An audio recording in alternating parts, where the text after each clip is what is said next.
Chapter का नाम फटाफट बताइए। Share based employee benefits and क्या लिखा है, स्वेट इक्विटी। ठीक है, थोड़ा समझेंगे वापस से। क्या लिखा है, शेयर बेस्ड एम्प्लॉय बेनिफिट। हम अपने एम्प्लॉयज को कुछ बेनिफिट देना चाहते हैं, वापस ध्यान देंगे। हम अपने एम्प्लॉयज को क्या देना चाहते हैं, बेनिफिट्स। लेकिन बेनिफिट्स किस बेस्ड है, शेयर बेस्ड है। ठीक है, मतलब शेयर दे के कुछ बेनिफिट देना चाहते हैं, ये एक टॉपिक। और दूसरा टॉपिक क्या लिखा है, स्वेट इक्विटी। ठीक है, अब इस चैप्टर को थोड़ा सा समझेंगे, ये है चैप्टर का नाम। जब भी नया चैप्टर स्टार्ट करते हैं तो सबसे पहले आपको क्या दिखता है, रेगुलेटरी फ्रेमवर्क। इस पूरे चैप्टर में क्या पढ़ेंगे, एक ही रेगुलेशन पढ़ेंगे। ये रेगुलेशन कब आया, 2021। नाम क्या है समझना, सेबी रेगुलेशन 2021। नाम ये ब्रैकेट में दिया रहता है, share based employee benefit and sweat equity, यही तो नाम है चैप्टर का। तो चैप्टर का जो नाम है इसी पे बेस्ड रेगुलेशन है। तो एक बार देखेंगे रेगुलेशन का नाम याद हुआ कि नहीं हुआ। सेबी ब्रैकेट में क्या था, share based employee benefit and sweat equity 2021। ये जो रेगुलेशन है, ये रेगुलेशन न्यू रेगुलेशन है। ठीक, आपके बुक में जो इंट्रोडक्शन है उसमें सबसे पहले मार्क करेंगे, पहले एक ओल्ड रेगुलेशन हुआ करता था। कभी कभार आपको ये भूले चुके दिख जाएगा, या फिर कभी स्कैनर या सजेस्टेड आंसर्स इन सब में दिख जाएगा, तो समझ जाना वो पुराना रेगुलेशन था। ये रेगुलेशन पुराना हुआ करता था।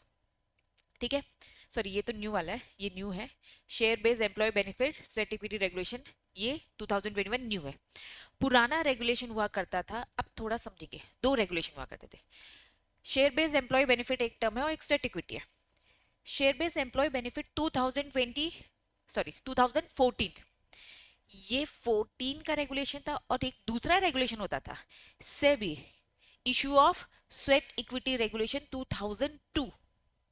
तो दो अलग अलग रेगुलेशन जो हुआ करते थे उनको मर्ज कर दिया गया, और मर्ज कर कर 2021 में न्यू रेगुलेशन लिख रहे हैं। क्या ये बात समझ में आ रही है। तो सबसे पहला यहां पर इन्होंने बोला, पहले कौन सा आया, ईयर से देखो पहले कौन सा आया, 2002 स्वेट इक्विटी पहले आया। ठीक है, तो स्वेट इक्विटी एक अलग रेगुलेशन हुआ करता था, शेयर बेस्ड एम्प्लॉय बेनिफिट अलग हुआ करता था, दोनों को मर्ज किया। क्या इंट्रोडक्शन समझ में आया। चलो, अब इस चैप्टर में हम न्यू रेगुलेशन ही पढ़ेंगे, हम न्यू ही पढ़ेंगे, हम ओल्ड नहीं पढ़ेंगे। लेकिन जो ये न्यू रेगुलेशन है, इस न्यू रेगुलेशन में स्टार्टिंग में इन्होंने एम्प्लॉय बेनिफिट दे रखा है, और उसके सेकंड पार्ट, इसके दो पार्ट डिवाइड करते हैं। तो फर्स्ट पार्ट में आपको एम्प्लॉय बेनिफिट ही मिलेगा, और दूसरे में आपको क्या मिलेगा, स्वेट इक्विटी मिलेगा। ठीक है, तो फर्स्ट पार्ट हम स्टार्ट करेंगे, जिसमें हम सबसे पहले बेनिफिट्स वाली सारी चीजें पढ़ेंगे, और फिर जब ये फर्स्ट पार्ट खत्म हो जाएगा सेकंड पार्ट में जाएंगे, दैट वाज स्वेट इक्विटी। लेकिन पहले जो अलग अलग हुआ करता था उसे बस साथ कर दिया है, क्लियर है, कंबाइन कर दिया। ठीक है, चलो, तो सबसे पहले स्टार्ट किया ही है share based employee benefit sweat equity. तो हम देखेंगे ये शेयर बेस्ड एम्प्लॉय बेनिफिट वाली जो बातें किस किस में एप्लीकेबल है। ठीक है, तो यहां से आज स्टार्ट कर रहे हैं, जो एग्जाम ओरिएंटेड है, यहीं खड़े रहना। एप्लीकेबिलिटी, ठीक है, सबसे पहले एप्लीकेबिलिटी देखेंगे। ये जो रेगुलेशन है किस किस में एप्लीकेबल है, चलिए नाम देखेंगे। सबसे पहले क्या लिखा है, एम्प्लॉय स्टॉक ऑप्शन स्कीम। क्या मैं इसे इसॉप बोल सकती हूँ, इसॉप का full form employee stock option plan बोलो स्कीम बोलो एक ही बात है। आपकी बुक में कभी कभार प्लान बोला होगा, कभी कभार स्कीम बोला होगा। ठीक है, लेकिन ज्यादातर 90% केसेस में स्कीम ही लिखा है। ठीक है, प्लान हमारी बोलचाल की भाषा में चलता है, लेकिन सेम है, क्योंकि इसॉब में सूट करता है इसलिए इसॉब ही बोलते हैं। ठीक है, चलिए, एम्प्लॉय स्टॉक ऑप्शन स्कीम पे लगेगा ये रेगुलेशन। अगर मेरी कंपनी इशू कर रही है एम्प्लॉय स्टॉक ऑप्शन स्कीम, तो मुझे ये रेगुलेशन फॉलो करना पड़ेगा। डन, चलो, नेक्स्ट नाम क्या लिखा है, एम्प्लॉय स्टॉक परचेज स्कीम। अगर मेरी कंपनी परचेज स्कीम इशू करती है तो मुझे ये रेगुलेशन फॉलो करना है। क्या होता है अभी बताऊंगी, सब में डिफरेंसेस। ठीक, next, stock appreciation right scheme. अगर मैं ये वाली स्कीम लॉन्च करती हूँ तो मुझे रेगुलेशन फॉलो करना है। General employee benefit scheme, retirement benefit scheme. अगर मैं अपने एम्प्लॉय को कुछ जनरल बेनिफिट देना चाहती हूँ, मतलब जनरल बेनिफिट मतलब कि एम्प्लॉय अभी काम कर रहा है। रिटायरमेंट बेनिफिट मतलब क्या, अब काम छोड़ दिया है, रिटायर हो चुका है, तो मैं उनको बेनिफिट देना चाहती हूँ। आपने सुना होगा ना कि भाई रिटायरमेंट के बाद भी बहुत सारी स्कीम्स होती है, पेंशन मिल रही होती है, हॉस्पिटल की फैसिलिटीज मिल रही होती है, या फिर रिटायरमेंट से पहले जब आप काम कर रहे हो तब भी आपको फैसिलिटीज मिलती है। तो ऐसे जनरल बेनिफिट स्कीम है और एक रिटायरमेंट बेनिफिट स्कीम है। तो अगर मेरी कंपनी रिटायरमेंट बेनिफिट स्कीम दे रही है तो फॉलो करना है मुझे रेगुलेशन 2021, ठीक है। जनरल बेनिफिट, एप्रिसिएशन या परचेज स्कीम या तो ऑप्शन स्कीम। तो प्लीज आपको ये याद रखना है कि ये रेगुलेशन किस किस में एप्लीकेबल है। तो इन 5 जगहों पे ये रेगुलेशन एप्लीकेबल है। सबसे पहले क्या है, इसॉप। दूसरा क्या है,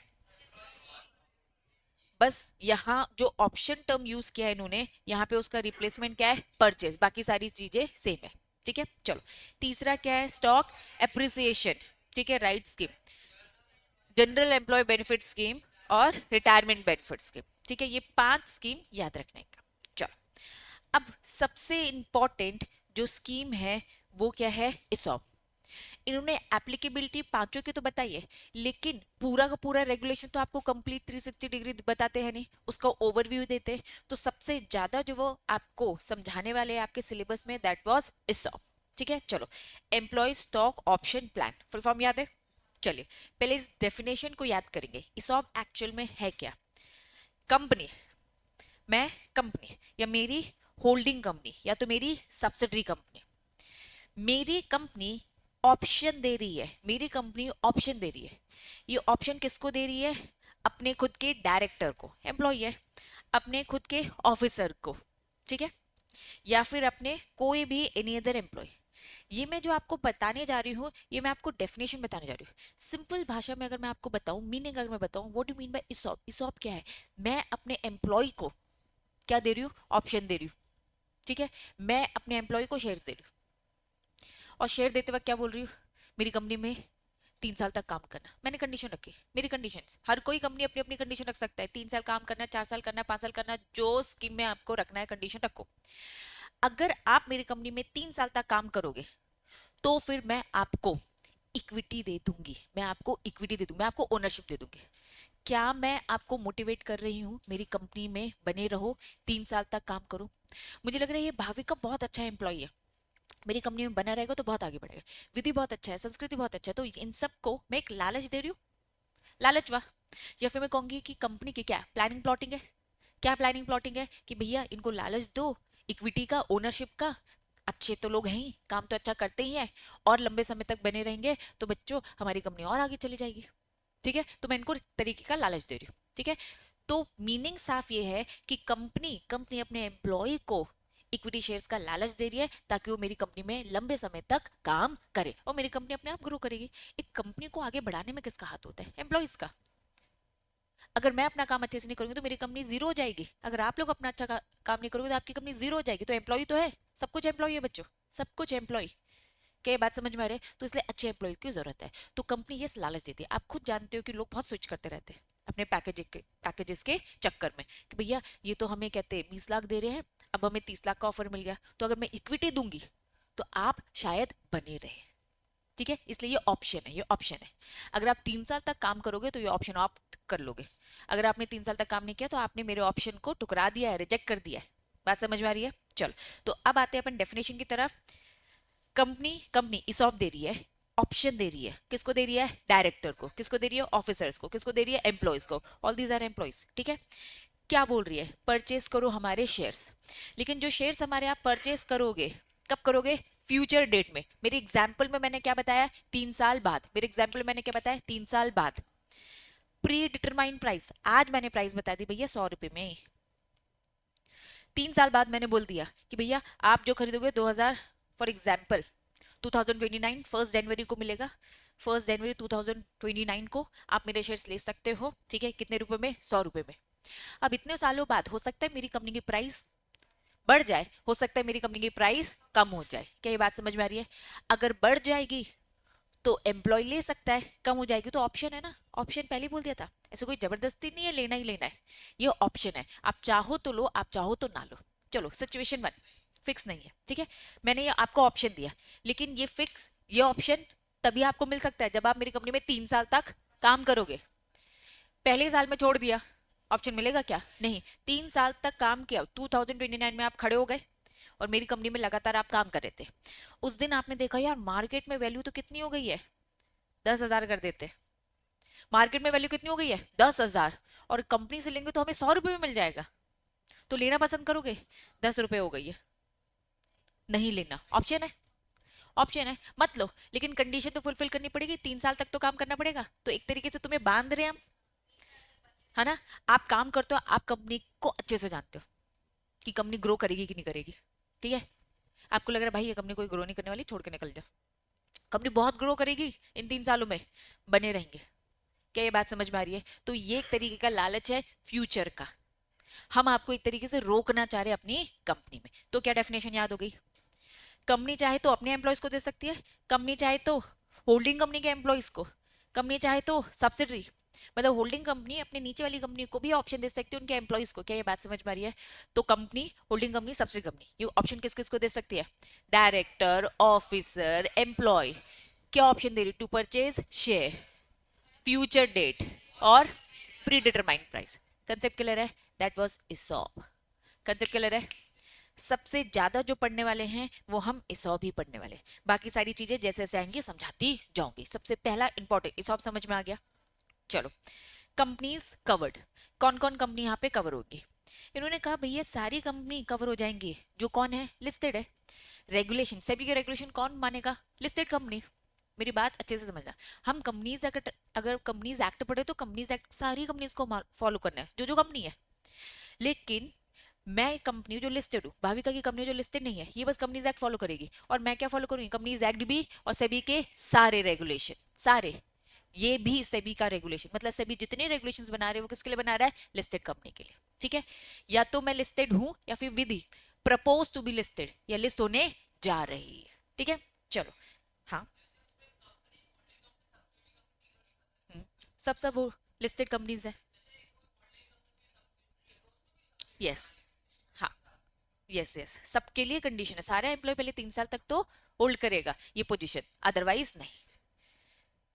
चलो चलो, ध्यान दो इधर। खड़े जो बच्चा को पनिशमेंट मिली उसे बात नहीं करनी है अपन को, है ना। अच्छा, हाँ, मेरी क्लास डिस्टर्ब हो रही है। चलो, दोस्ती निभाओ, आओ। तो बातें नहीं करो, चलो वापस। ओए, अभी डांस वांस करवाना पड़ जाएगा हमें, तो फिर खड़ा रहे। चलो वापस। कौन कौन सी कंपनी कवर होगी? वो कंपनी कवर होगी to apply any company who shares are listed on a recognised stock exchange, लिखा है stock in India, and who seeks to be issue. बस लिस्ट थोड़ी ना है, लिस्ट भी है और मैं अपने एम्प्लॉय को ये वाले शेयर इशू करने का भी सोच रही हूँ, ठीक है। तो स्वेट इक्विटी या फिर स्कीम, यही वाली स्कीम जो ऊपर पड़ी, सारी की सारी स्कीम तो थी, ठीक है। स्कीम के नाम बताओ, 5 scheme. Employee stock option scheme, ESOP, है ना। Purchase scheme, stock appreciation right scheme, general benefit, general employee benefit, retirement benefits, ठीक है। चलो, तो वो कंपनी जो लिस्टेड है और ये स्कीम लेकर आएगी, मैं बस लिस्टेड हूं, मुझे फॉलो करना है क्या? भाई मैं क्यों फॉलो करूंगी, ठीक है। मैं अगर लिस्टेड हूं और लिस्टेड के साथ साथ क्या कर रही हूँ, ये स्कीम लेके आ रही हूँ, ये दो बातें याद रखेंगे। चलो, अब इन्होंने यहाँ पे बोला पूरी डिटेल में पूरी कंडीशन बताइए, ये स्कीम किसके लिए है? किसके लिए? अपने एम्प्लॉय के बेनिफिट्स के लिए, चाहे डायरेक्टली चाहे इनडायरेक्टली। डायरेक्टली इनडायरेक्टली अभी डिटेल में समझेंगे, डायरेक्ट मतलब क्या होता है, इनडायरेक्ट मतलब क्या होता है, डिटेल में समझेंगे, ठीक है। अब ये समझो कि ये जो स्कीम है ये किसके फायदे के लिए है? एम्प्लॉय के बेनिफिट्स के लिए, ठीक है। चलो, इसमें हम किसकी सिक्योरिटीज की बात कर रहे हैं? अपने शेयर्स परचेज करने की बात कर रहे हैं, purchase of security of the company. वापस, ये मुझ पे लगेगा, ये मेरी कंपनी में लगेगा, क्यों? क्योंकि मेरी कंपनी लिस्टेड है और मैं ये स्कीम लेके आ रही हूँ। ये जो स्कीम है किसके बेनिफिट्स के लिए? एम्प्लॉय के बेनिफिट्स के लिए। तुम अभी मेरे एम्प्लॉय हो, ठीक है। और इस बेनिफिट्स में मैं आपको क्या बोल रही हूँ कि मेरी कंपनी की सिक्योरिटीज परचेज करो। बात समझ में आ रही है? Involving dealing, subscribing, purchasing security directly या फिर इनडायरेक्टली। डायरेक्टली इनडायरेक्टली अभी थोड़ी देर में समझेंगे, डन। चलो, satisfying directly indirectly one of the following condition, इन तीनों में से कोई भी एक कंडीशन फुलफिल हो रही है, अगर ये सब कंडीशन फुलफिल होती है तो मुझ पे ये रेगुलेशन लगेगा, ठीक है।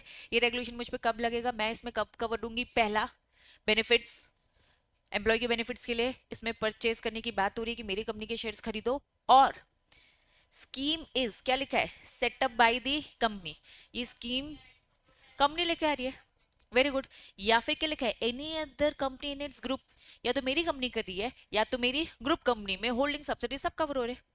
या फिर क्या लिखा है, स्कीम इज फंडेड या फिर गारंटीड बाय, ये स्कीम किसने फंड कर रखा है, कौन इसकी फंडिंग कर रहा है, कंपनी कर रही है या फिर इसकी ग्रुप कंपनी कर रही है। स्कीम इज कंट्रोल और मैनेज बाय, ये कौन कंट्रोल कर रहा है, कौन मैनेज कर रहा है, कंपनी या फिर इसका ग्रुप।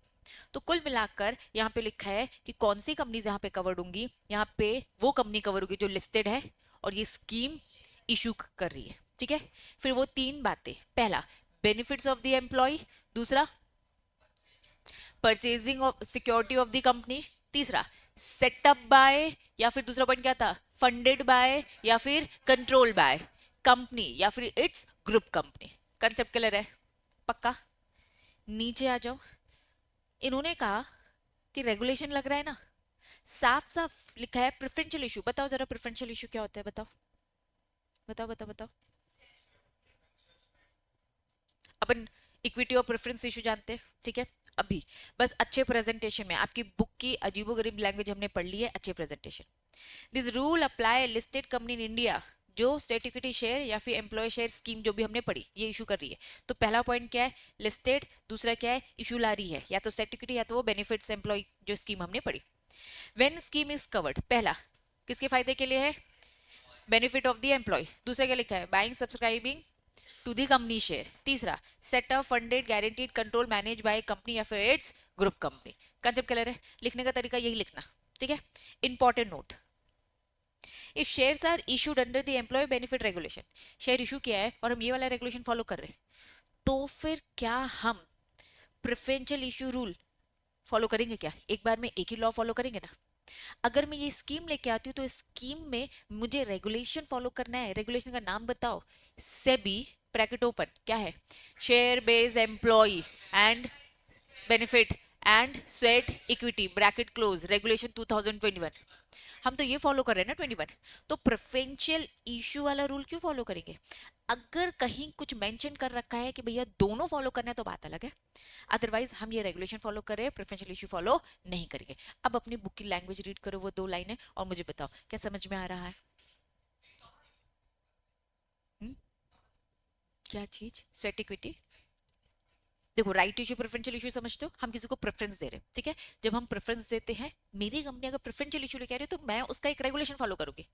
इन्होंने कहा कि आप एम्प्लॉय को इशू कर रहे हो, इसॉप कर रहे हो, कोई प्रेफरेंस नहीं दे रहे हो, इसीलिए आपको प्रेफरेंस वाले रूल्स फॉलो नहीं करने। और प्रेफरेंशियल इशू के जो रूल्स है वो हम चैप्टर 8 में पढ़ेंगे, ठीक है।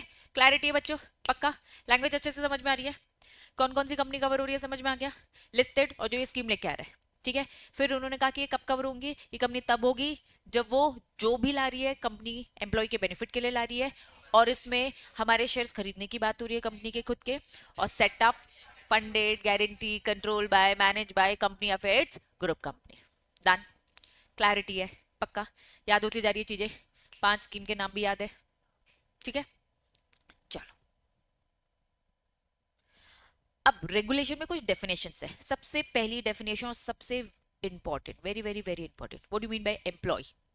थोड़ा बहुत कंपनीज एक्ट में भी कवर है, ठीक है। What do mean by employee, employee हम बार बार बोल रहे हैं एम्प्लॉय को बेनिफिट देना है, एम्प्लॉय को बेनिफिट देना है, तो भैया किस बेनिफिट की बात हो रही है, ठीक समझना।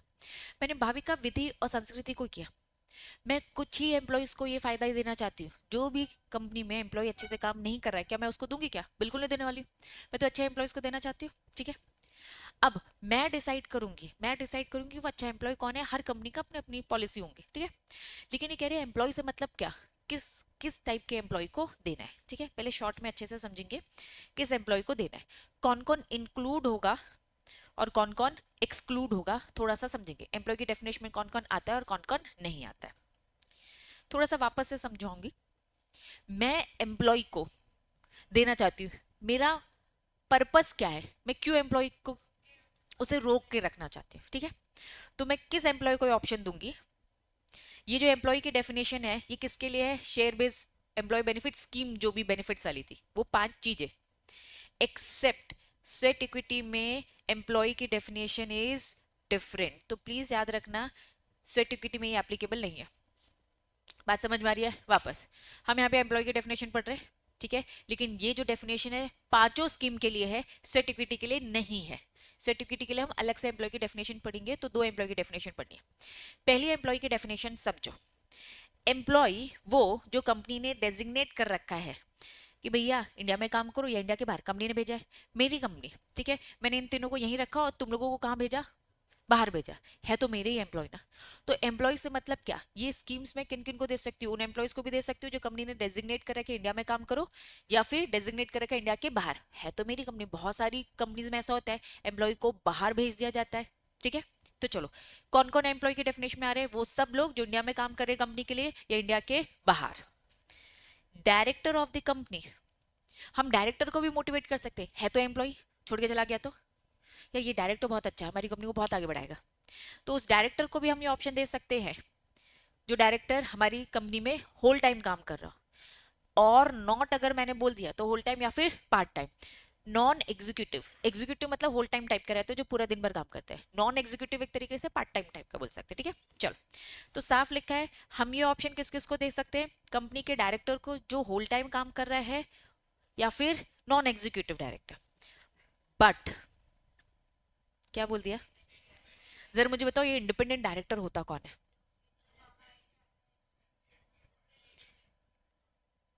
अगर इंडिपेंडेंट डायरेक्टर, याद करो नॉर्मल डायरेक्टर सही से काम करे कि नहीं करे, बाहर से एक इंडिपेंडेंट डायरेक्टर आता है इनके कामों को चेक करने के लिए, तो इन्होंने कहा कि भैया ये लालच इसको मत दो यार, ये लालच के चक्कर में, है ना, कंपनी का ज्यादा सगा हो जाएगा, कंपनी का ज्यादा सगा था उन्होंने ट्रांसपेरेंसी रखना है, ठीक है।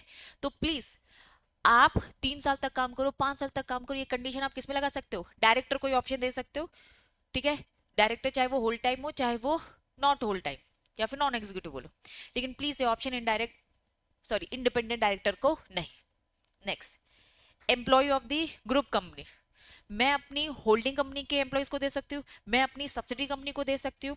तो ग्रुप कंपनी मतलब सब्सिडी हो गया, एसोसिएट कंपनी हो गया, होल्डिंग कंपनी। अब चाहे वो होल्डिंग कंपनी इंडिया के बाहर भी हो सकती है, इंडिया में भी हो सकती है, वो सब्सिडी कंपनी बाहर भी हो सकती है, इधर भी हो सकती है, एसोसिएट कंपनी बाहर भी हो सकती है, इधर भी हो सकती है, कंसेप्ट क्लियर है। तो 3 टाइप के एम्प्लॉयज कवर होंगे। पहला एम्प्लॉय कौन, जो designated by company in India या फिर abroad. Second point, director whole time और non executive but independent director नहीं। तीसरा point, employee, employee of group company, subsidiary company, holding, associate, whether in India और outside. Done. Very very very important, मुझे उन लोगों को रोकना है जो छोड़कर जा सकते हैं, वापस वापस वापस। गोल्डी छोड़ के जा सकता है, सिद्धार्थ छोड़ के जा सकता है, एम्प्लॉय है, इनको अपनी पैकेज की पड़ी है, क्या बात समझ में आ रही है। Employee who are the promoters और part of the promoter group, भैया प्रमोटर कौन, जिसने कंपनी को बनाया है, क्या प्रमोटर को मोटिवेट करने की जरूरत है कि तुम बने रहो तुम्हें लालच देंगे, भैया प्रमोटर खुद तुम्हें लालच दे रहा है। तो एम्प्लॉय की जो डेफिनेशन है वो प्रमोटर को कवर नहीं करती, तो प्लीज यहाँ पे हम जो एम्प्लॉय पढ़ेंगे तो उसमें ये लोग नहीं आते हैं, इस बात का ख्याल रखना है, क्योंकि हम मोटिवेट उनको करेंगे जो छोड़ के जाएंगे, अगर ये छोड़ के जाएंगे तो वैसी कंपनी बंद होने वाली है, ठीक है। तो प्रमोटर इस एम्प्लॉय के डेफिनेशन में कवर नहीं होता है, और वो भी नहीं जो प्रमोटर ग्रुप का पार्ट है। Second point, director who directly indirectly hold, कितना होल्ड करके बैठा है, हम वैसे ही शेयर्स देके तुम्हें रोकने वाले थे, लेकिन भैया तुम वो डायरेक्टर हो जिसके पास ऑलरेडी 10% से ज्यादा, मोर देन, एक बात ध्यान रखना, मोर देन 10% लिखा है, 10% नहीं। अगर सिद्धार्थ है और ये 10% है और ये कंपनी का डायरेक्टर है, मुझे बताओ, मुझे ये एम्प्लॉय की डेफिनेशन में कवर होगा कि नहीं होगा, होगा। 11% है इसके पास, नहीं होगा। मोर देन 10% अगर कंपनी की इक्विटी है किसी डायरेक्टर के पास, तो प्लीज भैया उसे एम्प्लॉय में मत करो, क्योंकि हम एम्प्लॉय से मतलब हमारा उन एम्प्लॉय से जिन्हें हम रोकना चाहते हैं। ये डायरेक्टर तो ऑलरेडी रुका ही रहेगा, इसके पास 10% से ज्यादा की होल्डिंग है। प्रमोटर है ये, प्रमोटर को क्या रोकने की जरूरत, वो तो वैसे ही रुका हुआ है, अगर वो छोड़ के गया तो वैसी कंपनी गई काम से। बातें समझ में आ रही है। तो 3 लोग कवर होंगे और 2 लोग कवर नहीं होंगे। चलो कौन कौन कवर नहीं होंगे, प्रमोटर, प्रमोटर का पार्ट हो, प्रमोटर ग्रुप का पार्ट हो। दूसरा, मोर देन 10% इक्विटी शेयर्स हो, डन। और इंडिपेंडेंट डायरेक्टर, ठीक है। कौन कौन कवर होंगे, पहला, गुड, गुड। तीसरा,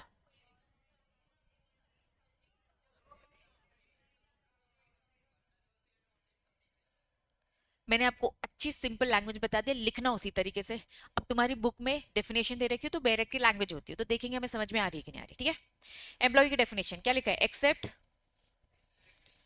इसका मतलब क्या, ये एम्प्लॉय की डेफिनेशन चारों स्कीम में लगेगी लेकिन सेट इक्विटी में नहीं लगेगी। चलो, employee means employee designated by the company who is exclusively working in India या फिर आउटसाइड इंडिया, और director of the company whether whole time और not including non executive director who is not, यहाँ पे इन्होंने पहले क्लैरिटी दे दी, क्या बोल दिया कि भैया हम उसकी बात नहीं कर रहे, नॉट अ प्रमोटर, क्योंकि वो तो नेगेटिव लिस्ट में, who is not a promoter member of promoter group, but यहां पे बता दे एक्सक्लूड करें किसको, इंडिपेंडेंट डायरेक्टर। लैंग्वेज समझ में आ रही है। Next, employee as defined in 1 and 2, ऊपर जो क्लॉजेस हैं जहां पे उन्होंने डेफिनेशन दे रखी, वो एम्प्लॉय ग्रुप कंपनी के भी होंगे तो चलेगा, including subsidy, associate in India, outside India और holding company, but does not include, नहीं इंक्लूड होंगे कौन, employee who is a promoter और बिलोंगिंग टू प्रमोटर ग्रुप, या फिर डायरेक्टर आइदर हिमसेल्फ, वो डायरेक्टर के पास खुद 10% से ज्यादा है, या फिर सिद्धार्थ के पास 10% है, सिद्धार्थ के पास 10% है, ठीक है, इसके भाई या बहन के पास क्या है, 4% है, तो मिलाकर तो हो रहा है ना। तो साफ याद रखना, या तो अकेला खुद हिमसेल्फ, या तो रिलेटिव के साथ मिलकर, और हिज रिलेटिव और through any body corporate directly indirectly hold more than, हो सकता है इसकी कोई कंपनी, उस कंपनी ने सेम मेरी कंपनी के 2% ले रखे हैं, तो सबका मिलाकर हम देखेंगे अगर मोर देन 10% है तो ये भी डेफिनेशन में एक्सक्लूड होंगे। कंसेप्ट क्लियर है, समझो। प्लानिंग प्लॉटिंग हो सकती है ना, प्लानिंग प्लॉटिंग हो सकती है, कंट्रोल तो कर ही रहा है ना, तो और शेयर्स लेने, समझना। हम क्या आइडेंटिफाई कर रहे हैं कि ये कंपनी में अच्छा खासा कंट्रोल तो है ना इसका, इसको क्या मोटिवेट करने की जरूरत है, तो ऑलरेडी मोटिवेटेड है। ठीक है, तो या तो तुम इसीलिए आगे बैठे थे क्या, गोल्डी आएगा पनिशमेंट मिलेगी, ओ भाई पनिशमेंट है नहीं, बात मत करो बस। चलो वापस, हम क्या देख रहे हैं कि ये तो ऑलरेडी, इनको शेयर्स दे के क्या रोकने की जरूरत है ये बताओ, तो अगर ये या फिर भाई रिलेटिव है तो मिलके तो देख ही रहे हैं ना कंपनी, इनसे अलग से रोकने की जरूरत नहीं है। कुल मिलाकर मैं चाह रही हूँ कि भैया अच्छे एम्प्लॉयज को मैं रोक सकूं, अग्री, लेकिन हम क्या रहे, चलो हम पढ़ क्या रहे, अलग अलग है सब, क्या अलग है, ठीक पढ़ क्या रहे, हम पढ़ रहे भैया एम्प्लॉय को रोकना है, लालच देना है, मुझे इसे लालच देने की जरूरत नहीं है, तो इसको मत दो, दूसरों को दे दो, ज्यादा अच्छा है, रुका रहेगा, कंपनी को ग्रो करवा, ये तो वैसे ही ग्रो करवा रहा है ना, समझ में आए, तो लालच देना है कुल मिलाकर कंपनी, कंपनी की प्लानिंग प्लॉटिंग और कुछ नहीं। नहीं, या तुम एम्प्लॉय हो लेकिन बेनिफिट लेने के लिए तुम एम्प्लॉय नहीं हो, समझ में आया, तुम्हें बेनिफिट मिलेगा वापस वापस, तुम सब मेरे बच्चे हो, अगर तुमने टेस्ट नहीं दिया तो तुम बच्चे नहीं हो। अब तुम कहोगे क्या दीदी हम बच्चे नहीं है, मेरी मम्मी के लिए तो मैं बच्चा ही हूँ, तुम लोग ऐसी बातें कर रहे हो क्या, ये बात समझ में आ रही है, बात समझो, बच्चे तो हो ना, लेकिन टेस्ट नहीं दिया तो मेरे बच्चे आज से नहीं, बस बस, बात समझ में आ रही है, यस, ठीक है। चलो वापस वापस वापस, के बात समझ में आ रही है, पक्का पक्का। अब आ जाओ, बॉक्स में क्या लिखा है, weather contractual employees.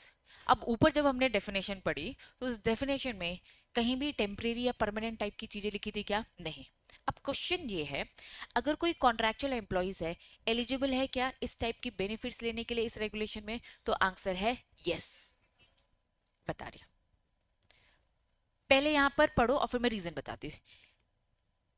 Contractual employ को यस, अब होता क्या है ना, कंसेप्ट समझो, वापस से आते हैं ये रेगुलेशन क्यों आए, कंपनी क्या कर रही है मुझे ये बताओ, रोक के रखना चाहती है, किनको रोक के रखना चाहती है, अच्छे एम्प्लॉयज को, ठीक है, जो खराब है उनको तो भैया ज्यादा काम दिया जाता है, वर्कलोड दिया जाता है, छोड़ के जा जल्दी से, ऐसे ही होता है ना, कंपनी भी चालाक होती है, ठीक है। जो अच्छे कंपनी के एम्प्लॉयज है जब वो जाने का कहते हैं तो उनका और पैकेज बढ़ा दिया जाता है, यार मत जाओ यार तुम बहुत काम के हो, ठीक है। अगर यहाँ पर कोई भी कॉन्ट्रैक्चुअल एम्प्लॉयज है, कॉन्ट्रैक्चुअल एम्प्लॉयज मतलब क्या, जो कि क्या है, नॉन परमानेंट बेसिस, तो हम उसे परमानेंट कर रहे हैं ना, है तो अच्छा। हो सकता है कि कोई इंसान हो जो प्रोजेक्ट बेस में काम करो, उसका काम इतना अच्छा लग गया, मैं कहूंगी आओ ना यार काम करो ना, तुम ये काम हमारे 2-3 साल तक कंटिन्यू करोगे तो भैया हमारी कंपनी की ग्रोथ है, तो यहाँ पर वो ये कह रहे हैं कि भैया हमें तो ग्रोथ करवाना है अपनी कंपनी को, तो हम तो देना ही चाहेंगे ना, इसलिए कॉन्ट्रेक्चुअल एम्प्लॉइज को भी इन किया है। क्या ये बात समझ में आ रही है? क्योंकि अच्छा एम्प्लॉय को हमें रोकना है। मैं कंपनी कंपनी की तरफ एक बार सोच के रख के सोचो कि भैया मेरा business है, मैं लोगों को रख चाहूंगी, तो अगर वो टेम्परेरी बेसिस में क्यों ना काम करो, मैं उनको इक्विटी दे के कंटिन्यू करवाना चाहूंगी, क्योंकि उनके जाने के तो चांसेस और ज्यादा है।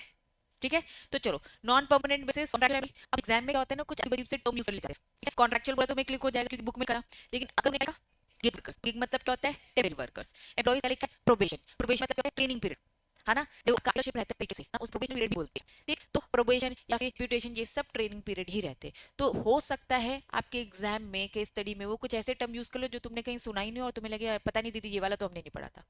कुल मिला के सारे एम्प्लॉयज को कवर किया है उन्होंने, क्योंकि पर्पस क्या है, कंपनी को ग्रो करवाना, और तभी होगा जब हम अच्छे एम्प्लॉयज को रोक पाए। क्लैरिटी है? पक्का? तो अब लॉजिक समझ में आ गया कॉन्ट्रेक्चुअल एम्प्लॉयज को क्यों यस बोला है उन्होंने। चले, पूरे इस रेगुलेशन में, इस चैप्टर में कहीं भी सेक्रेटेरियल ऑडिटर लिखा है, इसका मतलब कौन? Company secretary in practice. चलो, एम्प्लॉय स्टॉक ऑप्शन स्कीम, ये डेफिनेशन अच्छे से मैंने आपको बता दी। ऑप्शन स्कीम की अभी डेफिनेशन बताई थी, आपको याद भी हो गई है। जरा डेफिनेशन वापस से। Company, holding company, subsidy company option दे रही है, किसको ऑप्शन दे रही है? डायरेक्टर को, ऑफिसर को, एम्प्लॉयज को, to purchase securities future date में, और प्राइस प्री डिटरमाइन। ठीक है, चलो आगे चल के पढ़ेंगे, वैसे भी उन्होंने यहाँ पे उतना बताया नहीं है, बस बोलते ये एम्प्लॉय को ऑप्शन दिया जाता है। ठीक है, फिर क्या बोला? परचेज स्कीम अभी नहीं, डिटेल में आगे चल के ही पढ़ेंगे, वैसे समझना ये का पार्ट होता है। जनरल बेनिफिट एम्प्लॉयज स्कीम, दो टाइप की स्कीम थी, एक क्या था, जनरल एम्प्लॉय बेनिफिट स्कीम, दूसरा था रिटायरमेंट बेनिफिट स्कीम। ठीक, शॉर्टकट में आपकी बुक ये सारे टर्म यूज करेगी, समझ जाना। ठीक है, ये सब समझ में आता है, ऐसे ही परचेज स्कीम का पी आ जाएगा। ठीक है, और ये जनरल, ये रिटायरमेंट बेनिफिट के शॉर्टकट्स है।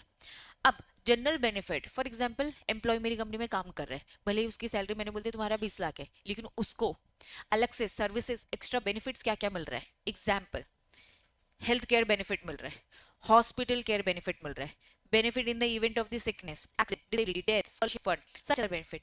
कंपनी अपने एम्प्लॉय को रोकने के लिए ना इक्विटी शेयर्स भी देती है, और इसके अलावा ये भी अदर बेनिफिट्स देती है। सारी चीजों को कैलकुलेट किया जाता है, यार हमें ना घर भी मिला था, हमें ना कहते सर्वेंट भी मिल गए थे, बिजली का बिल भी माफ हो गया था, ठीक है, गाड़ी भी मिल गई थी। क्या बातें समझ में आ रही हैं? हॉस्पिटल का पूरा खर्चा ना कंपनी हमारी उठा लेती है। तो जब भी आप स्विच करते हो तो पूरा कैलकुलेट करते हो, जिस न्यू कंपनी में हम जा रहे हैं ना, उस न्यू कंपनी में ये सारे बेनिफिट्स नहीं मिल रहे, तो ये खर्चा ना हमें उठाना पड़ेगा, तो यार सैलरी तो उतनी ही पड़ गई हमारी। ठीक है, ध्यान दो इधर। तो प्रॉपर कैलकुलेशन किया जाता है, तो कंपनी ये सारे बेनिफिट्स देकर भी रोकना चाहती है। ऐसे ही रिटायरमेंट बेनिफिट्स भी होते हैं कि रिटायरमेंट के बाद आपको क्या क्या फायदा मिलेगा, हॉस्पिटल का खर्चा अक्सर 50% हम बेयर कर लेंगे, ऐसी बातें। तो ये सारे टर्म्स इन्होंने समझाए क्योंकि आगे चलकर यूज होंगे। डन। स्वेट इक्विटी क्या होता है आगे चल के डिटेल में पढ़ेंगे, लेकिन अभी समझो।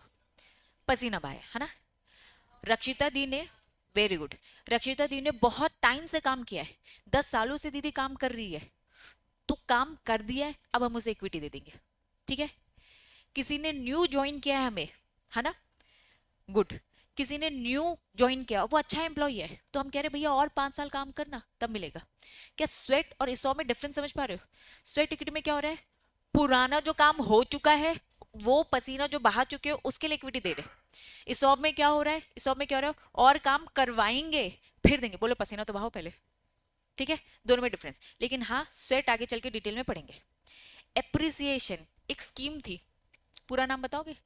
तीसरे नंबर की स्कीम थी, stock appreciation right scheme, appreciation right scheme. ठीक है, शॉर्टकट में ये लोग एस ए आर बोलेंगे, समझ जाना, स्टॉक एप्रिसिएशन राइट की बात हो रही है। ठीक है,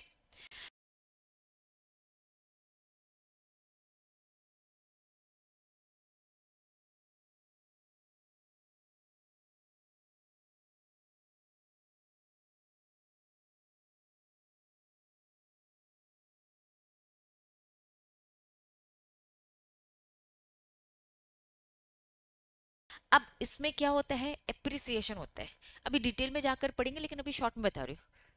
जब रक्षिता दी ने ज्वाइन किया था, मैंने उनको दिया था ऑप्शन कि हमारी कंपनी को अगर आपने यहाँ से यहाँ पहुंचा दिया, तो जो भी डिफरेंस होगा ना, अप्रिशिएट किया तुमने, हमारी कंपनी की वैल्यू 10 से आपने 100 पहुंचा दी, डिफरेंस बताओ कितना हुआ? 90। 90 का जो ये डिफरेंस है ये मैं आपको दे दूंगा। क्या ये बात समझ में आ रही है?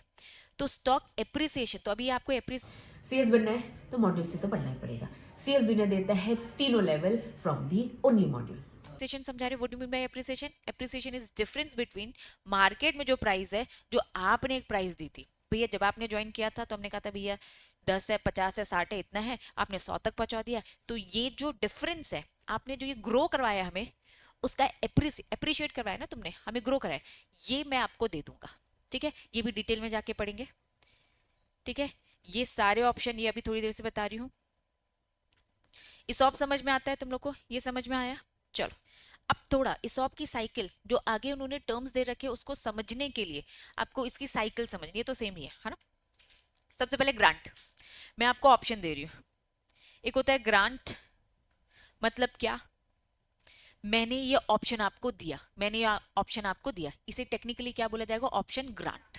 ठीक है, ये ऑप्शन किसने दिया? कंपनी ने दिया। किसको दिया? एम्प्लॉइज को दिया। ठीक है, तो कहीं भी ग्रांट ऑप्शन आएगा ये समझ जाओगे, ग्रांट मतलब कंपनी ने आपको जो ऑप्शन दिया। सेकंड क्या लिखा है? वेस्ट। चलो, now the time to earn by the employees through continue working. मेरे एग्जाम्पल में मैंने क्या बोला? 3 साल तक काम करो, तो क्या मैं इसे वेस्टिंग पीरियड बोल सकती हूँ? वेस्ट। ठीक है, मैंने ऑप्शन दिया आपको कि ये लो ऑप्शन, मेरी कंपनी, आप अच्छा एम्प्लॉय सबको नहीं दे रही है, मैं एक कमिटी बनाऊंगी, मेरी कंपनी एक कमिटी बनाएगी, वो कमिटी में डायरेक्टर्स बैठेंगे, ये डायरेक्टर डिसाइड करेंगे कंपनी के अच्छे एम्प्लॉयज कौन है, मेरे अच्छे एम्प्लॉय में ये लोग आते हैं। ठीक है, मैंने इनकी लिस्ट तैयार करी और इनको ही ऑप्शन दिया, बाकी को नहीं दिया है।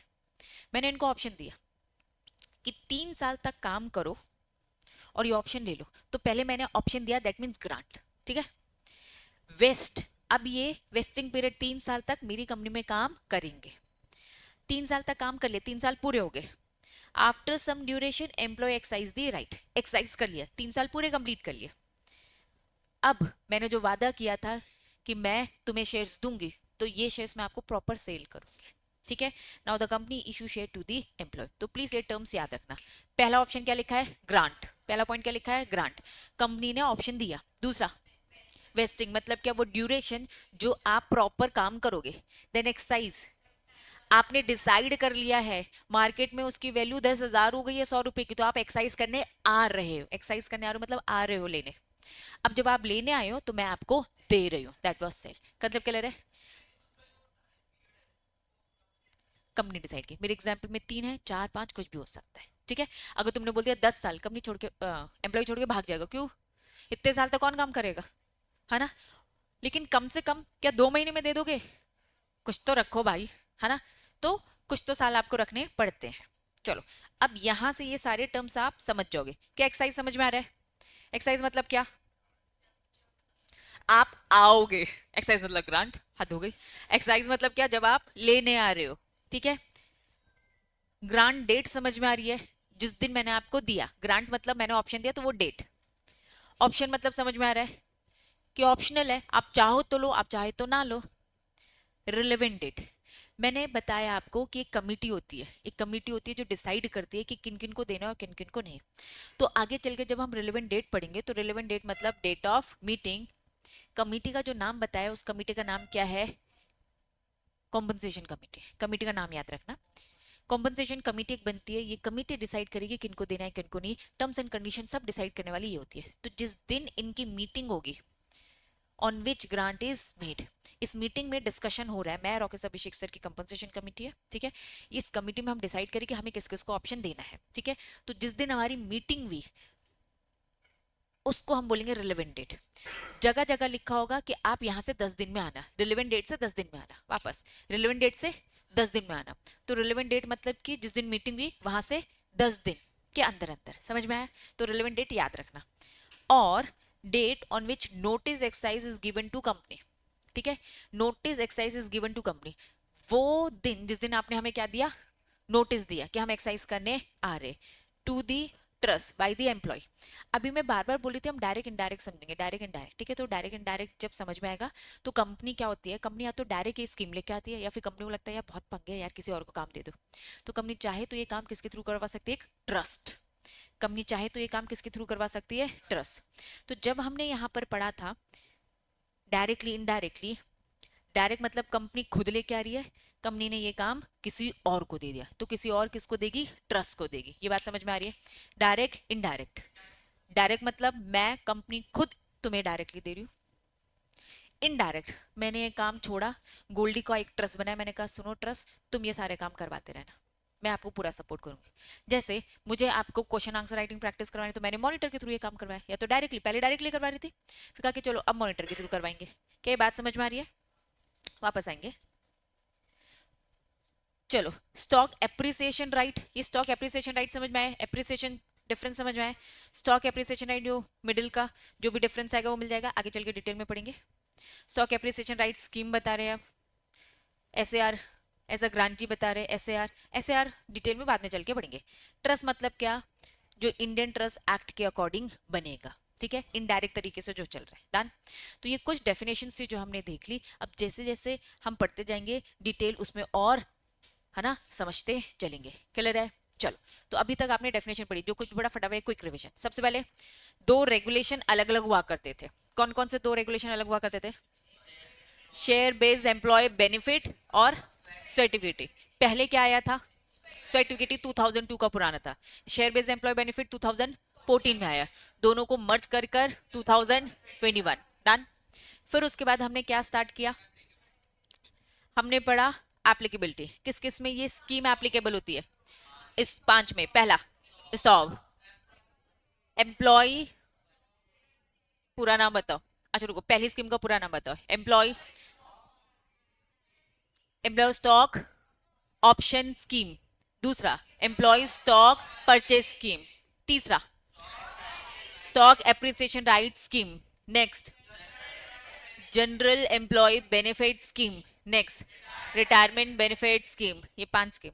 कौन कौन सी कंपनी कवर होती है? सारी लिस्टेड कंपनी जो ये स्कीम लेकर आ रही है, स्वेट और ये अदर स्कीम्स, ठीक है। इसमें 3 बातें थी। पहला direct indirect benefit to the employees, दूसरा purchasing subscribing of securities of the company, तीसरा setup funded control by company itself और इट्स ग्रुप कंपनी। याद है, इसमें प्रेफरेंशियल इश्यू के रूल्स रेगुलेशन नहीं लगेंगे क्योंकि वो इनके खुद के रेगुलेशन फॉलो कर रही है। डन। नेक्स्ट इसके बाद क्या पढ़ा? एम्प्लॉय की डेफिनेशन, कौन कौन आता है और कौन कौन नहीं। कौन कौन आता है? वो कंपनी जो designated by company in India और आउटसाइड। दूसरा डायरेक्टर, होल टाइम और नॉट, नॉन एग्जीक्यूटिव कवर होगा। Independent director not. Third point, good, 2 लोग एक्सक्लूड थे, प्रमोटर और प्रमोटर ग्रुप से बिलोंग करने वाले। वो डायरेक्टर, क्या याद रहेगा डायरेक्टर की बात हो रही है, नॉर्मल एम्प्लॉइज की बात नहीं हो रही है। उसको और मोटिवेट करो ना भाई, वो तो कभी भी जुड़ के जा सकता है। डायरेक्टर फिर भी मोटिवेटेड है कि भाई एक अच्छी पोजीशन भी है और अच्छा खासा इक्विटी भी आ गया और एज एन एम्प्लॉय भी सैलरी मिल ही रही है। डन। चलो, फिर उसके बाद हमने एम्प्लॉय की डेफिनेशन के बाद सब ऐसे ही वाली डेफिनेशन थी, चिल्लर वाली, ठीक है।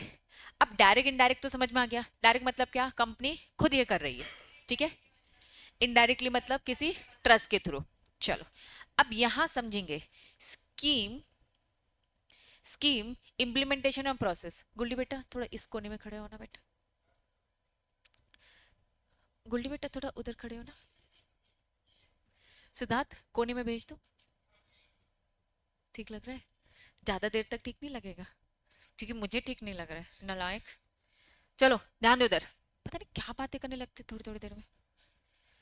कंपनी में इंप्लीमेंट स्कीम, कंपनी स्कीम लेकर आ रही है आइदर डायरेक्टली और दूसरा क्या बोला था, इनडायरेक्टली। पहले उन्होंने डायरेक्टली इनडायरेक्टली टर्म यूज किया, अब वो थोड़ा सा और इलेबोरेट कर रहे हैं, ठीक है। डायरेक्टली मतलब कंपनी खुद, इनडायरेक्टली मतलब क्या, सेटअप करेंगे क्या, ट्रस्ट। ट्रस्ट भी कौन सा वाला, इरिवोकेबल। एक होता है रिवोक और एक होता है इरिवोक, ठीक है। रिवोकेबल मतलब, रिवोक का मतलब क्या होता है, कैंसिल। इरिवोकेबल मतलब क्या हो गया, एक ऐसा ट्रस्ट बना है जो कैंसिल नहीं होगा, वो कंपनी ने बना दिया, वो आगे दूसरे भी काम करता रहेगा, ठीक है। चलो, कंपनी या तो डायरेक्टली खुद लाएगी या तो वो एक सेटअप करेगी ट्रस्ट का, पूरा नाम क्या है, इरिवोकेबल ट्रस्ट। अब आपकी बुक में ये चीजें नहीं दे रखी है अच्छे से एक्सप्रेस तरीके से, तो प्लीज ये आप लिखेंगे। जब वो ट्रस्ट के थ्रू लाएंगी तो ट्रस्ट के थ्रू दो तरीके से लाया जा सकता है। या तो कंपनी क्या करेगी, नए शेयर इशू करेगी, या तो वो क्या करेगी, सेकंड हैंड शेयर्स लेकर आएगी। ये सेकंड हैंड शेयर्स कहां से लेकर आएंगे, एक्वायरिंग फ्रॉम सेकेंडरी मार्केट वापस। जब भी आप स्कीम लेकर आओगे, कौन सी स्कीम, जो भी हम इस की स्कीम पढ़ रहे हैं, या तो कंपनी खुद लेके आए या तो ट्रस्ट के थ्रू लाए। जब वो ट्रस्ट के थ्रू लाएगी तो ट्रस्ट के अंदर भी दो सेगमेंट है। कंपनी न्यू शेयर प्रिंट करके फ्रेश फ्रेश ऐसे ट्रस्ट को देगी, ट्रस्ट तुम यहाँ के काम करो। या तो वो क्या कहेगी ट्रस्ट को, ट्रस्ट जाओ ना सेकेंडरी मार्केट से खरीद के ले लो। मतलब एक में कंपनी ने नए शेयर इशू किए और एक में क्या बोला है, नए शेयर इशू नहीं कर रहे, आप सेकेंडरी मार्केट से खुद खरीद लेना। ठीक है, बता रही, पूरी प्रोसेस बताऊंगी मैं, हाँ ज्यादा पड़ेगा। लेकिन इसमें कंपनी का खुद का डिसीजन होता है। कंपनी चाहे तो अपना, बच्चों बैलेंस शीट तो समझते हो, इशूड कैपिटल समझते हो, ठीक है। अगर वो फ्रेश इशू कर रही है तो वो ओवरऑल कैपिटल इशू कर रही है, ठीक है। अगर वो सेकेंडरी मार्केट से खरीद रही है तो कैपिटल जितना इशू था उतना ही इशू है। सेकेंडरी मार्केट मतलब तुम शोल्डर तुमसे खरीद रहे हैं, हाँ महंगा पड़ेगा, लेकिन इसमें इशू तो नहीं बढ़ेगा उनका। तो वो कंपनी का खुद का डिसीजन है कि उन्हें अपना कैपिटल बढ़ाना है कि नहीं, वो होली उनका डिसीजन है। महंगा पड़ेगा सस्ता पड़ेगा, मैं कंपनी सिद्धार्थ मेरा ट्रस्ट, मैं सिद्धार्थ को पैसे ही दूंगी, उधार दूंगी, भैया जाके खरीद ले। ये पूरी कंप्लीट प्रोसेस है जो अभी आगे चलकर पढ़ेंगे। क्या पूछ रहा है, नहीं स्टॉक मार्केट, बॉम्बे और स्टॉक एक्सचेंज में ऑलरेडी जो शेयर होल्डर है मेरी कंपनी के, मैं Reliance company, already Reliance company के बहुत सारे शेयर होल्डर, मुझे अपने एम्प्लॉय को देना है। तो एम्प्लॉय को देने के लिए क्या काम किया जा रहा है, इनको लालच देख के उनसे महंगे शेयर खरीदे जा रहे हो ताकि इनको दे सके। लेकिन रिलायंस कंपनी अपना इशू कैपिटल बढ़ाना नहीं चाहती है, इस कारण से वो ये कर रहा है। कुछ पूछ रहे हैं, यस ट्रांसफर करना, सेल करना पड़ेगा ना। मैं सेल नहीं कर रही हूँ, मैंने ट्रस्ट को दिया काम, ट्रस्ट क्या कर रहा है, सेकंड हैंड मार्केट। सुनो ना, मैं प्रोसेस बताने वाली, तुम प्रोसेस पहले ही पूछ रहे हो, रुको प्रोसेस रुको, आ रहा है प्रोसेस। प्रोसेस मुझे बताने ही नहीं दे रहे हो, उसी पे क्वेश्चन पूछ रहे हो। जब ये पूरी प्रोसेस समझ लोगे तुम्हारे क्वेश्चंस ऑटोमेटिकली खत्म हो जाएंगे, ठीक है। चलो आ जाओ, तो प्रोसेस ही समझना है। अब दो रूट है, पहले रूट को डायरेक्ट बोल सकते हो, दूसरे रूट को इनडायरेक्ट बोल सकती हो, कोई दिक्कत तो नहीं। इनडायरेक्ट तरीका पता चल गया। इनडायरेक्ट तरीका क्या है, ट्रस्ट को काम दे दिया हमने भाई, पूरा का पूरी पंचायत किसकी, ट्रस्ट की, ट्रस्ट तुम संभालो, ठीक है। आ जाओ, सबसे पहले प्रोसेस किसकी समझेंगे, डायरेक्ट रूट। डायरेक्ट रूट में ये काम कौन कर रहा है, कंपनी खुद। आपकी बुक ने भी बनाने का ट्राई किया लेकिन बहुत बोरिंग है और अच्छे से चीजों को क्लियर नहीं किया है। मैं बस अच्छे प्रेजेंटेशन में दे रही हूँ, ठीक है। बुक एक बार रीड कर लेना। चलो, एक तरफ तुम्हारी कंपनी है और दूसरी तरफ कौन है, एम्प्लॉय। अब समझना, मेरा एग्जाम्पल अच्छे से समझ लो। मैं कंपनी हूँ रिलायंस कंपनी, ठीक है। सिद्धार्थ मेरा ट्रस्ट है, याद रखना। बाकी सब तुम लोग मेरे एम्प्लॉयज और अच्छे एम्प्लॉयज हो जिनको मैं ऑप्शन दे रही हूँ। कंपनी कह रही मुझे खुद करना है, ठीक है। कंपनी कह रही है मुझे खुद करना है, ठीक है। कंपनी अगर खुद करेगी तो कंपनी अपना काम किसी डायरेक्टर को तो देगी, एक कमिटी बनाएगी कंपनी खुद की। उस कंपनी की कमिटी का नाम क्या है, कॉम्पनसेशन कमिटी। चलो, कंपनी फॉर्म कॉम्पनसेशन कमिटी, उस कमिटी में बैठेंगे डायरेक्टर, मैं रॉकी सर, अभिषेक सर, हम लोग हो गए director. And define the eligibility criteria, इस ऑफ किस किस को मिलेगा, कौन कौन से एम्प्लॉइज हैं, इनकी क्या टर्म्स एंड कंडीशन होंगी, कितने सालों तक रहेगी, 3 साल 4 साल 5 साल, मेरी मर्जी। हम तीनों कंपनसेशन कमेटी में बैठ के ये सारी डिसीजंस लेंगे। तो सबसे पहले कंपनी अगर खुद से कर रही है तो क्या करेगी, एक कंपनसेशन कमेटी बनाएगी, जो कंपनी के ही डायरेक्टर होते हैं उस कमेटी में, दैट्स इट। पहला पॉइंट क्लियर है। दूसरा, अब फ्रेश इशू लाएगी, कितने शेयर्स लाने का सोचा है, 1000, ठीक है। चलो 1 लाख शेयर्स लाने का सोचा है, 1 लाख शेयर्स अपने एम्प्लॉइज में बांटने का सोचा है। तो अब मेरी कंपनी क्या करेगी, इशू करेगी fresh. After the vesting period, what do you mean by vesting period, example है मेरा 3 साल, है ना। एग्जाम में लिख के मत आना, लॉ में लिखा है 3 साल, मेरा एग्जाम्पल है 3 साल। वेस्टिंग पीरियड मैं रॉकेश अभिषेक सर ने मिलकर डिसाइड किया 3 साल अगर एम्प्लॉय काम करेगा तो हम उसको इक्विटी दे देंगे, ठीक है। After vesting period employee can exercise the option, 3 साल बाद आकर एम्प्लॉय तुम लोग हमारे पास आओगे और ये इक्विटी लेकर जाओगे। ऑप्शन है, ऑप्शन। मार्केट में अगर प्राइस अच्छी दिख रही है तो हमसे ले लेना, ठीक है। बढ़ गई है तो, कम होगी तो हमसे मत लेना। क्लैरिटी है। चलो, excise and option company issue the share, जब आप एक्साइज करने आओगे हम आपको दे देंगे। क्या ये बात समझ में आ रही है, ये 4 पॉइंट समझ में आए। पहला, कंपनी अगर डायरेक्ट कर रही है तो पहला क्या किया, कॉम्पनसेशन कमेटी बनाई, वही सारी eligibility terms and condition decide करेगी। सेकंड, इशू लेकर आएगी। तीसरा, वेस्टिंग पीरियड हो जाएगा तो आप एक्साइज करने आओगे, जब आप आओगे तो जो हमने इशू किया वो हम आपको दे देंगे। क्या डायरेक्ट प्रोसेस समझ में आ गई, पक्का। अब आते हैं हम किस में, इनडायरेक्ट प्रोसेस में। इनडायरेक्ट प्रोसेस में दो चीजें थी, पहला क्या था, या तो कंपनी फ्रेश लेके आ रही है या तो कंपनी क्या कर रही है, सेकेंडरी मार्केट, ठीक है। तो अब आ जाओ उस वाली प्रोसेस में जाते हैं। तुम्हारी बुक की अगर मैं बात करूं तो ये तुम्हारी बुक का डायरेक्ट रूट है, ठीक है। इन्होंने बस क्या लिखा है, पॉइंट 1 ऑप्शन दिया एम्प्लॉय को, एम्प्लॉय क्या करने आया, एक्सरसाइज करने आया, और जब एक्सरसाइज करने आया तो दे दिया। क्या बीच में उन्होंने कुछ कंपनसेशन कमेटी बताया, नहीं, आगे चल के बताएंगे, लेकिन यहाँ नहीं बताया, लेकिन मैंने पहले आपको क्लैरिटी दे दी। चलो, अब दे रखा है implementation of scheme through trust. Trust के अंदर भी दो तरीके थे, पहला तरीका क्या था, फ्रेश इशू, और दूसरा क्या था, सेकेंडरी मार्केट से लेना। आपकी बुक ने जो ये डायग्राम दे रखा है ना, वो किसका दे रखा है, फ्रेश इशू का दे रखा है, तो प्लीज लिखो इशू ऑफ न्यू शेयर का दे रखा है। क्या इसके बाद कोई डायग्राम दिया, नहीं। हम दोनों का मैं कंसेप्ट आपको क्लियर करूंगी कि जब नए शेयर इशू करते हैं तो क्या होता है, और जब सेकेंडरी मार्केट से करते हैं तो क्या होता है। तो ये फ्रेश इशू का है, तो इसका कंपैरिजन फ्रेश इशू से ही करना, ठीक है। चलो पहले फोटो ले लो फ्रेश इशू वाला। न्यू शेयर अगर आते हैं तो ये न्यू शेयर वाला है, हो जाएगा तो बताना, फिर सेकंड वाला ले लेंगे। हो गया। चलो, अब सेकेंडरी मार्केट वाला, ये है आपका सेकेंडरी मार्केट,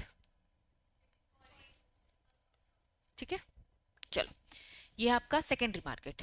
बुक ने बस एक ही दे रखा है, कंजूसी करी है समझाने में, थ्योरेटिकल समझाती है लेकिन पूरा नहीं।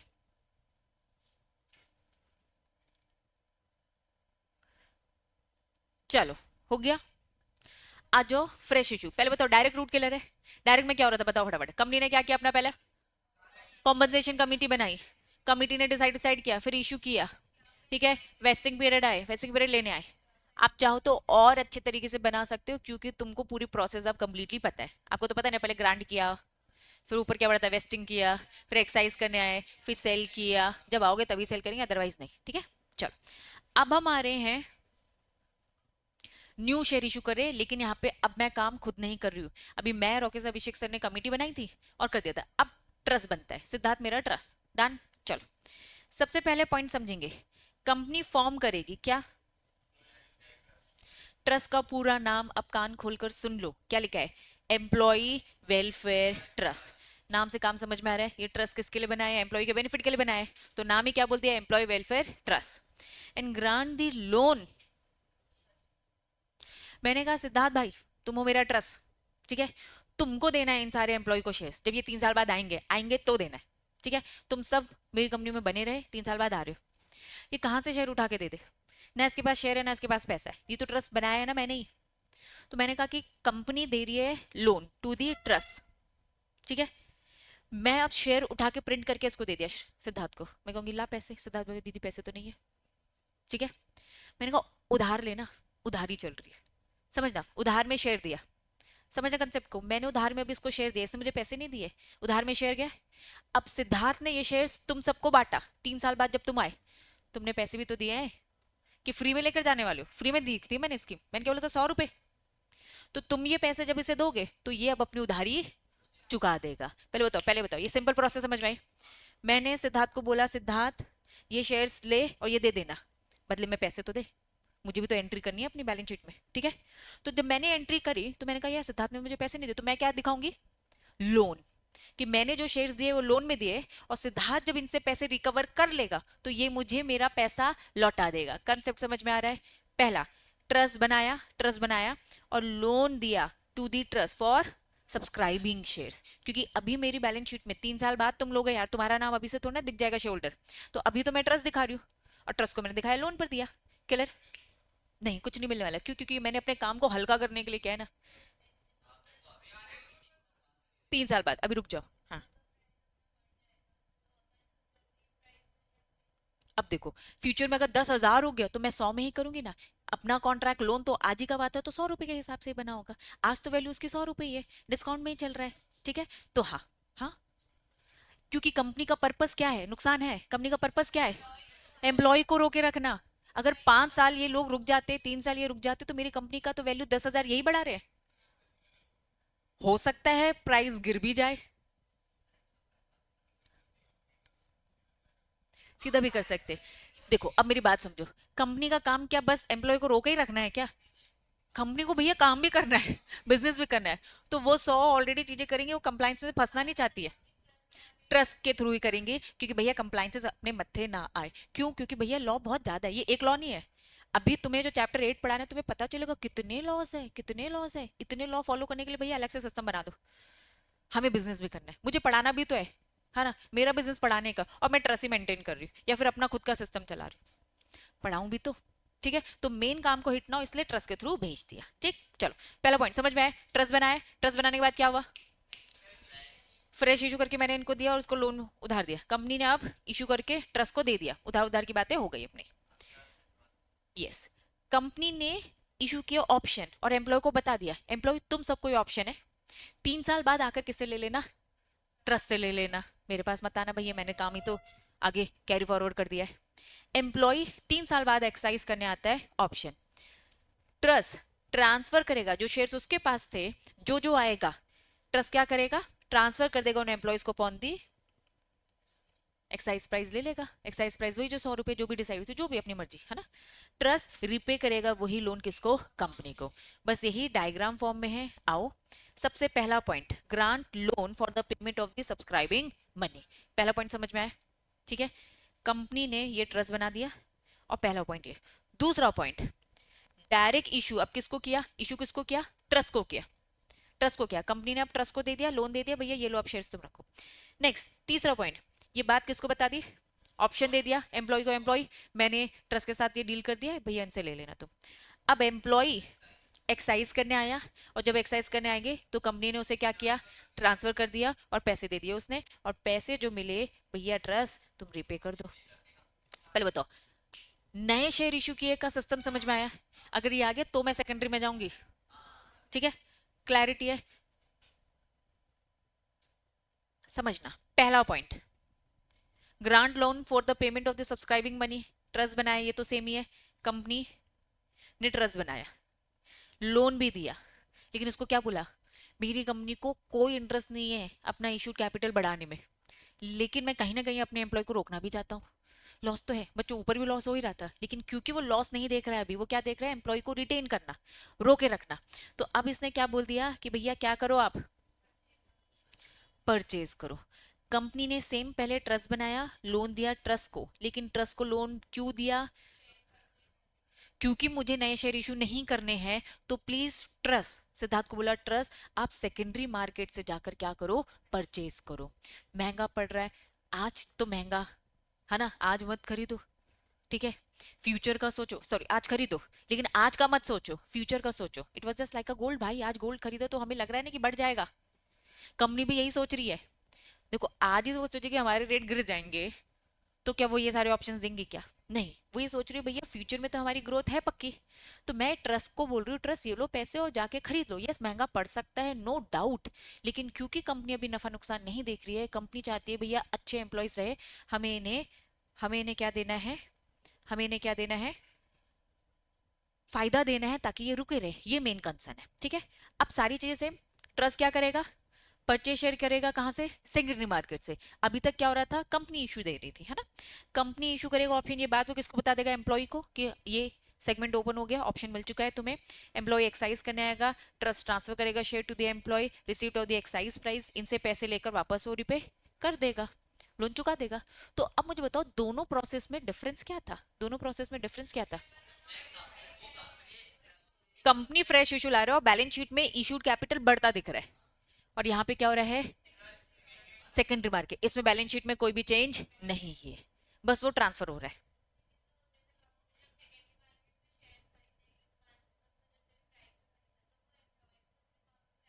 हाँ हाँ, जो प्राइस वो प्री डिटरमाइन है, 100 तो 100, वो उससे कुछ भी करे वो उनका खुद का कैलकुलेशन है, लेकिन कंपनी को 100 रुपए में ही 3 साल बाद लेना है,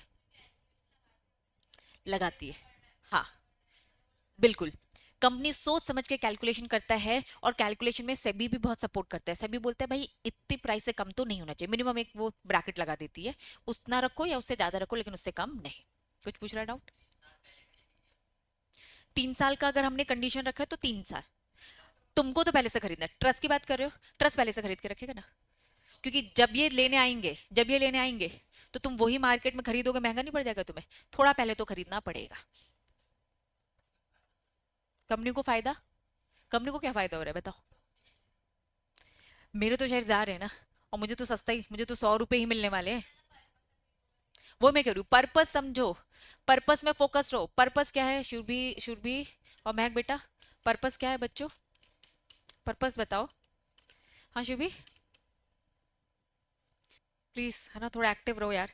ठीक है, पर्पस समझ में आ रहा है? पर्पस क्या है? नफा नुकसान नहीं है, अच्छा एम्प्लॉय रिटेन करना है। पूरे रेगुलेशन ही उसी को लेकर है। क्लैरिटी है? पक्का? अब तुम्हारी बुक में जरा देखो ये लोगों ने क्या खिचड़ी पकाई है। पहला लोन बताया, दूसरा पॉइंट क्या बताया? ट्रस्ट को इशू किया, तीसरा ऑप्शन दिया, फिर एक्साइज करने आया ट्रांसफर, ठीक है, और लोन दे दिया। मतलब इन्होंने आपको कुछ डिटेल बताई नहीं नए शेयर इशू करने की और सेकेंडरी मार्केट्स की, ठीक है। तो ये एक्चुअल में बस ये बता रहे कि कंपनी ने जो इशू कर दिया वो ये बता रहा है बस। इससे हमें हिंट हो रहा है कि ये क्या है, नए शेयर इशू करने वाला। ठीक, सेकेंडरी मार्केट वाली बात इन्होंने नहीं बताई। लेकिन आगे चल के इन्होंने यहाँ पर जो पॉइंट्स बताए हैं, टोटल देखो कितने पॉइंट्स बताए हैं, बहुत सारे में 16 पॉइंट्स। इन 16 पॉइंट्स में उन्होंने यही बातें बताई है कि सेकेंडरी मार्केट से भी खरीदा जा सकता है वगैरह वगैरह। उन्होंने डायग्राम के थ्रू इतना नहीं बताया जितना उन्होंने लिख कर बताया। लेकिन मैंने ट्राई किया कि आपको थोड़ी क्लैरिटी मिल जाए। यहाँ पे कलर है, सेम वैसे ही लिखना है। हाँ नहीं नहीं, मैं पढ़ाऊंगी ये। वेरी वेरी वेरी इंपॉर्टेंट, 16 के 16 पॉइंट, अगर तुमने पूरे 16 पॉइंट पढ़ लिए, तुमने चैप्टर का 90% इंपॉर्टेंट चीज कवर कर लिया। यही 16 पॉइंट सबसे ज्यादा इंपॉर्टेंट है। हाँ मतलब वन बाय वन, है ना। सबसे पहला पढ़ना है अभी, पहला पॉइंट तो पढ़ना पड़ेगा, पहला पॉइंट तो पढ़ना। मैं रिवाइज कराऊंगी ना, क्यों टेंशन, अरे उसकी टेंशन तुम लोग मत लो, याद हो गया ना अभी तक का सब। रिदम मैं बनवा दूंगी तुम लोग की। चलो पॉइंट वन, बोरिंग पैराग्राफ दिख रहा है पॉइंट वन, यस और नो?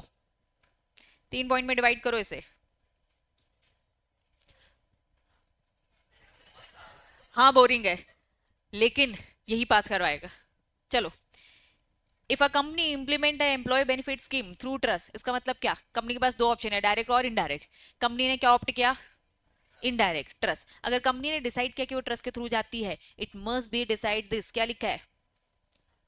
मैं चाहूं तो इसे एडवांस भी लिख सकती थी, लेकिन ये टर्म याद रखो, एग्जाम में घुमा फिरा के चीजें लिख रहे थे। अपफ्रंट मतलब पहले ही, एडवांस में।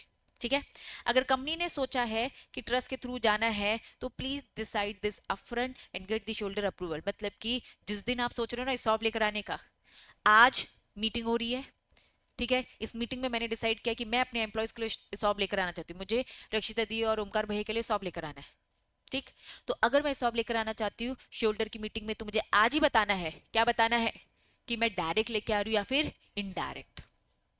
ठीक है, तो प्लीज पहले ही डिसाइड कर लो, और डिसाइड करके शोल्डर से पूछ लो कि मैं ट्रस्ट के थ्रू लेके आ सकती हूँ क्या। If needed the company can change this implementation method later. आज मैंने डिसाइड किया डायरेक्ट, तुम लोग के साथ मिलकर डिसाइड किया डायरेक्ट। कुछ दिनों बाद मेरा मन हो रहा है, अरे यार काम बहुत ज्यादा है यार, सिद्धार्थ के थ्रू ट्रस्ट के थ्रू लेकर आ जाऊं क्या? तो अगर मैं बाद में चेंज करती हूँ, तो प्लीज आपको दोबारा से क्या करना पड़ेगा? शेयर होल्डर, शेयर होल्डर में क्या स्पेशल रेजोल्यूशन पास करवाना पड़ेगा। और प्लीज आपको इंश्योर करना है नो हार्म टू एम्प्लॉय, ऐसा कोई काम नहीं करना है जिससे एम्प्लॉय को हार्म पहुंचे। पहला पॉइंट क्या बोला? पहले ही डिसाइड कर लो।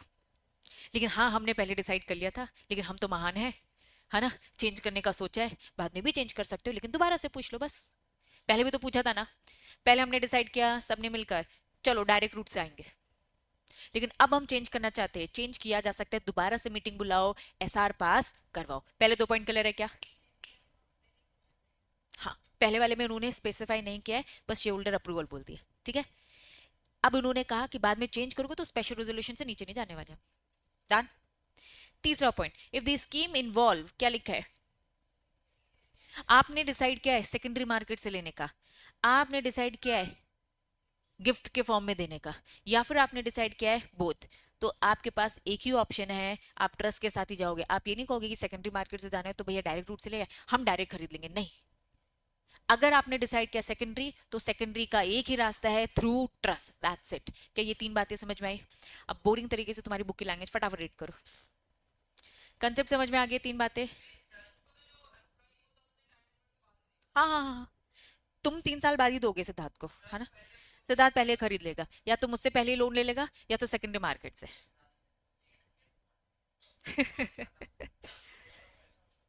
हाँ बेटा, ओ आर लेंगे, ऐसा लेंगे, पहले वाले पॉइंट में अगर कुछ नहीं लिखा है तो ओ आर ही होता है, कहाँ जहां स्पेसिफाई कर रखा है एस आर वहीं एस आर होता है, ठीक है।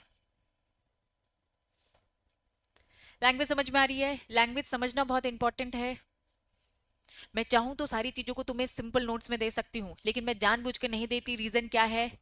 ताकि एग्जाम में क्वेश्चन की लैंग्वेज समझ में आ जाए, इसलिए डिफिकल्ट भी पढ़कर समझ में आना चाहिए, ठीक है। मैं चाहूं तो तुम्हें मॉड्यूल साइड कर दूं और सब नोट से पढ़ाऊं, शॉर्टकट, लेकिन दिक्कत हो जाएगी आपको कब? एग्जाम में। इतनी सिंपल पढ़ने की आदत हो कि थोड़ी भी लैंग्वेज टेढ़ी कर दी तो समझ ही नहीं आ रहा है, इसलिए मॉड्यूल से ही पढ़ाना हमेशा अच्छा है, आज भी और कल को जब प्रोफेशनल जाओगे। प्रोफेशनल देखना इतना आसान हो जाएगा तुम्हारे लिए, क्योंकि तुम पूरी एग्जीक्यूटिव में मॉड्यूल से पढ़ते हो, सब लोग मॉड्यूल से नहीं पढ़ते। एक्चुअली में किसी की इतनी दम ही नहीं रहती मॉड्यूल उठाना। तुम किसी से भी अगर किसी से भी बात करते हो जो अदर्स बच्चे हैं, मॉड्यूल उठाते ही नहीं है, डरते हैं मॉड्यूल से। अगर तुमने मॉड्यूल कर लिया तो सब कुछ यही है और कुछ नहीं है, मतलब एग्जाम हॉल में जाओगे सारी चीजें समझ में आ जाती है। पहले बताओ चीज, पहला पैराग्राफ समझ में आ रहा है अच्छे से? दूसरा क्या बोला? 3 पॉइंट, 3 पॉइंट तक बताओगे? पूछ नहीं रही हूँ, बता रही हूँ तुम लोगों को, ठीक है। चलो, आजकल बहुत बदमाश हो गए, टेस्ट नहीं देना है, ये नहीं करना है, वो नहीं करना है। चलो, कंपनी में मतलब क्या? में मतलब क्या? Option, implement several scheme. Several scheme मतलब क्या? एक से ज्यादा स्कीम। 5 स्कीम के नाम बताओ जरा। इसॉप, इसैप बोल दो उसे, है ना। फिर एप्रिसिएशन, है ना। General employee benefit, retirement benefit, पांचों स्कीम नाम याद, ठीक है। चलो, इन्होंने कहा may implement several scheme as permitted under this regulation through uh, क्या लिखा है? एक ही ट्रस्ट, ये पांचों स्कीम, बहुत सारी स्कीम एक ही ट्रस्ट मैनेज कर सकती है, लेकिन प्लीज सिंगल ट्रस्ट तुम्हें कुछ काम करना पड़ेगा। Please proper books of account maintain करना है सेपरेट, हर स्कीम का अलग। रिकॉर्ड्स एंड डॉक्यूमेंट सबका मेंटेन करना पड़ेगा अलग। Single trust shall keep and maintain proper books of account, records, document सबका प्लीज। और जो समय समय पे चेंज होता है वो अपडेट करते रहना। क्या पहले 2 पॉइंट समझ में आ गया? पक्का। तीसरा पॉइंट, क्योंकि ट्रस्ट बन रहा है तो एक ट्रस्ट डीड बनती है, ठीक है। सिद्धार्थ एक ट्रस्ट है, तो एक ट्रस्ट डीड साइन होगी सिद्धार्थ और मेरे बीच में, कंपनी और ट्रस्ट के बीच में एक डीड साइन होती है, दैट वाज ट्रस्ट डीड। कि भैया भरोसा ही तो कर रही हूँ, शेयर्स उठा के दे दिए भाई इसको मैंने भरोसे में। तो डीड डिसाइड होगी, डीड में terms and condition, deed is agreement, deed is agreement. Trust deed में हम वो सारी बातें लिखेंगे जो स्पेसिफाइड कर रखी है किसमें? शेड्यूल 1 के पार्ट ए में। शेड्यूल 1 पूरे एक्ट रेगुलेशन के आखिर में शेड्यूल 1 है, उसमें part A B C D E है। पार्ट ए क्या है? इसॉप। खुद से सोचो, पार्ट बी क्या होगा? Purchase scheme. पार्ट 3 क्या होगा? Stock appreciation. ऐसे ही जनरल बेनिफिट, रिटायरमेंट, ऐसे part A B C D E होता है। इन्होंने कहा ट्रस्ट डीड में अगर इसॉप से रिलेटेड स्कीम है तो डीड में क्या लिखा होगा? इसॉप। पार्ट ए में जो कुछ भी स्पेसिफाइड है वो सब। और प्लीज कुछ भी अगर मॉडिफिकेशन होता है इस डीड में, हम कुछ भी चेंजेस करते हैं तो ये बात हमें रिकॉग्नाइज स्टॉक एक्सचेंज को भी समय समय पे बताते रहना है। क्लैरिटी है? 3 बातें समझ में आ गई? हाँ, मतलब फॉर एग्जाम्पल मैं कंपनी हूं, मैंने सीएस को अपॉइंट किया, मैंने तो अपॉइंट किया। अपॉइंटमेंट इज क्या? अग्रीमेंट। जिस किसी के भी साथ होता है, हर किसी के साथ अग्रीमेंट होता है, ठीक है। चाहे वो ट्रस्ट मैंने बनाया हो, चाहे मैंने सीएस रखा हो, चाहे मैंने सीए रखा हो, इवन डायरेक्टर प्रमोटर उनके साथ भी अग्रीमेंट होते ही हैं, तो सबके साथ कुछ ना कुछ डॉक्यूमेंटेशन तो रहते हैं। क्लैरिटी है? स्टॉक एक्सचेंज, ठीक है। कोई भी चेंजेस आ रहे हो तो बताओ ना स्टॉक एक्सचेंज, स्टॉक एक्सचेंज भी नजर रखेगा आप पे, और स्टॉक एक्सचेंज सबको पब्लिकली बता देगा, ठीक है। चलो, 3 पॉइंट समझ में आ गए। पहला पॉइंट क्या बोलता है फटाफट? पहला पॉइंट, 3 बातें। पहले ही नहीं, मीटिंग करके पहले ही डिस्कस कर लो कि किस मेथड से ला रहे हो। चेंज करने का है तो एसआर पास कर कर फिर से दोबारा, मतलब एक बार हो चुका है, दोबारा से एसआर पास कर रहे हैं अपन, ठीक है। और कुछ भी ऐसा चेंज नहीं करना है जो हार्म पहुंचाए। तीसरा point, secondary market gift both कुछ भी मिक्स आप कर रहे हो तो आपके पास अब कोई ऑप्शन नहीं है, ट्रस्ट के थ्रू ही जाना पड़ेगा। सेकंड पॉइंट क्या बोलता है? सिंगल ट्रस्ट बहुत सारी स्कीम एक बार में लेकर आ सकता है, लेकिन सबका proper books and account record maintain करके रखना। तीसरा पॉइंट क्या बोलता है? ट्रस्ट डीड साइन हो जानी चाहिए कंपनी के साथ, और डीड में वो सारी बातें होनी चाहिए शेड्यूल 1 के पार्ट ए जो इसॉप से रिलेटेड है, सब कवर कर देने का। यहाँ पे अपनी सभा को करेंगे, इसे करने की जरूरत नहीं है,